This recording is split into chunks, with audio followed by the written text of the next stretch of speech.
शेतकरी बांधवांनो, महत्त्वाचं अपडेट. राज्यातील शेतकऱ्यांसाठी राबवली जाणारी नमो शेतकरी महासन्मान निधी योजना गेल्या काही महिन्यांपासून चर्चेत आहे. कारण गेल्या 5 ते 6 महिन्यांपासून या योजनेचा हप्ता थकीत असल्यामुळे अनेक शेतकऱ्यांच्या मनात प्रश्न निर्माण झाला होता की ही योजना बंद झाली का. मात्र सध्या सुरू असलेल्या अर्थसंकल्पीय अधिवेशनात कृषी मंत्र्यांनी स्पष्ट केलंय की ही योजना सुरू असून योजनेचा 8वा हप्ता सध्या थकीत आहे आणि तो लवकरच शेतकऱ्यांना वितरित केला जाईल. याचबरोबर या योजनेसाठी निधीची तरतूदही करण्यात आलेली आहे.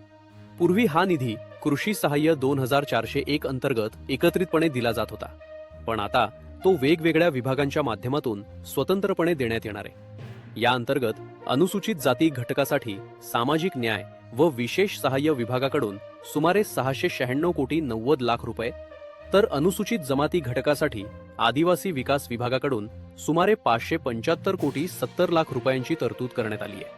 म्हणजेच या योजनेसाठी निधी उपलब्ध असून लवकरच पुढील प्रक्रिया पूर्ण करून थकीत हप्ता वितरित केला जाऊ शकतो. मात्र हप्ता कधी येणार याबाबत अधिकृत तारीख अजून जाहीर करण्यात आलेली नाही. अशाच सरकारी योजना, GR अपडेट आणि शेतकरी बातम्या जाणून घेण्यासाठी महाफॅक्ट्स मराठी चॅनलला सबस्क्राईब करा.